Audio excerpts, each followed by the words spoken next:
Well, this album is pretty good, but it's damn sure not a 5 out of 5. What's up, everybody? It's Luke James, not the singer. If you're an indie artist looking for an album review and some promo, you can hit up Luke at redmattersite.com. And what I have for you boys and girls today is my review for J-Rock's album 90059. Now, his last album, Follow Me Home, dropped back in 2011, so a lot of people were really looking forward to this one. But then TDE went and they messed up the release date, the whole promotion. It was just a complete mess. But I'm not going to get into that too much because we've already talked about it, and the album is already here, so let's just talk about the album instead. It all kicks off with the song Necessary, where we get a bouncy beat and some 90059 chants that immediately get the album hype. Then the beat turns over to a more hard and gangsta sound as J-Rock spits tales about living in that fast life and just doing that thug business. It's a good way to start the album off, and after that we get the Kendrick Lamar and SZA assisted song Easy Bake. And when I saw that Kendrick was featured on here, I was expecting a lot more than what we got. The beat has a dark and trappish feel to it, and it also makes use of the same sample from Jadakiss's song None of Y'all Better. J-Rock spits some more gangsta bars about carrying Glocks, not snitching, and stacking his money, and then when Kendrick comes in, he uses a whispery and soft flow, and then he steps up his aggression to go back and forth with J-Rock. Then SZA comes in when the beat turns over to a G-Funk sort of vibe, and she carries the track out, and J-Rock drops another verse as well. It's not a bad song, but I'm just wondering why the song Pay For It wasn't on here, because that had a way better Kendrick feature, and if that song was on this album, I think it easily would have been one of the best tracks. Oh, and I forgot to throw out there right quick, I already reviewed Gumbo and Money Tree's Deuce, so if you want to know what I thought about those two tracks, just check the two links underneath this video, and you can see my full track reviews for those. Now there's also the Black Hippie Posse cut, Vice City, and just like Easy Bake, this has a dark and trappish sort of sound to it, and I found the beat not to be overly memorable, to be honest. But it does bang, and this one is more about the lyrics, as Schoolboy Q, Ab-Soul, J-Rock, and Kendrick all absolutely kill it. But personally, I thought Soul and Schoolboy Q killed it the most. Especially Q, because I like that line about how he can't find his rollie, and his daughter's probably up in kindergarten flossing with it. I just thought that was kind of funny.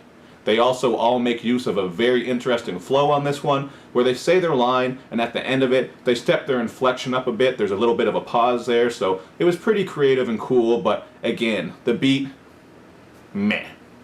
TDE artist Isaiah Rashad is also featured on this album on the song I Wanna Ride, and this track was just a complete letdown to me. When I saw Isaiah Rashad was featured on this album, I was really looking forward to hearing this song the most, especially when I saw it was called I Wanna Ride, because I was expecting something really smooth and chilled out. And this song is smooth and chilled out, but the beat is very dull and very empty, and all Isaiah Rashad does is the hook. So this completely let me down, just like Isaiah Rashad's feature on King Los's album. So I don't know what's going on with him, but I just hope that he's saving his best shit for his album. So we'll have to wait and see about that. I didn't like that song very much at all, and I didn't like the title track 90059 very much either.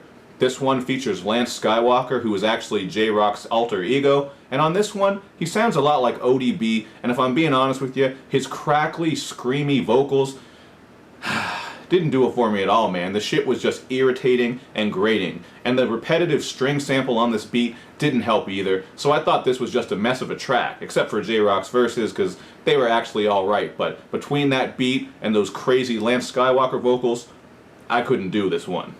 Now, Lance Skywalker also returns for the song Telegram, but this time he brings some really nice and smooth vocals, and it actually sounds pretty good, and the whole track is just kind of smooth and wavy. It has a really nice bass line on it, and content-wise, it's all about J-Rock trying to balance his fame and his success with his relationship. And he also spits a little bit about the evils of social media, how people put their business out there, and how it can mess things up. So it was a pretty cool track. But one of the tracks that really grew on me the more I listened to this album is the song The Ways. When I first listened to it, I wasn't too impressed with it because it's just a basic song with bars about popping bottles, ass shaking, just that party and club type of shit. But once I got this in the car, whew, I completely vibe with this song now. It has some really nice bass, it's catchy, simple, nothing groundbreaking really, but for what it is, I really love this shit. It's just a wavy banger, and it's one of my favorite songs on the album. But at the end of the day, this album just didn't give me what I was expecting. I mean, don't get me wrong, it's alright and it's solid, but after all the hype, the release date fuckery, and the wait that we had to wait for this shit, like 4 years since his last album, I don't think it was that great. And it was also only 46 minutes long, so it's a short project that everybody really had to wait for and go through release date fuckery for. And even when I separate myself from all the hype and drama surrounding this album, and just look at it for what it is, I still don't think it's overly fantastic, so I have it at a 3.5 out of 5. It's a good album, but I don't think it's even going to make my top 10, because there have just been so many good albums to come out this year, man. It's going to be hard to put together a top 10, so more than likely I'll do a top 20 in 2 parts, or maybe even a top 25, we'll see, but there's just too many good albums to talk about, and a top 10 isn't going to do justice to this year, because this has been a damn good year for hip-hop. And I think if you're a TDE fan or a major J-Rock supporter, you'll probably like this album a little bit more than me, but I guess it could also go the other way, because if you're a big fan, you might have been expecting more from this. But I still think it's a solid album because it has some good production, some quality features, and it also has some content that gets good too. Like on Fly on the Wall, where J-Rock spins some street narrative, and Busta Rhymes comes through to drop a verse about his relationship with J-Rock, so that was a pretty cool track. And the message has some good lyrics too, and I think that probably has J-Rock's best lyricism on the whole album, as he spits his testimony and shares some of his inspiration and his wisdom. There's also a really nice R&B hook on this one, but I don't know who it is, and I've been looking all over the internet to find out who it is. I've heard some people say it might be Anderson .Paak, or it might be Guy Sebastian. I don't know, so if you're watching this and you know, hit me up in the comment section, because I'm curious to know who was singing on that.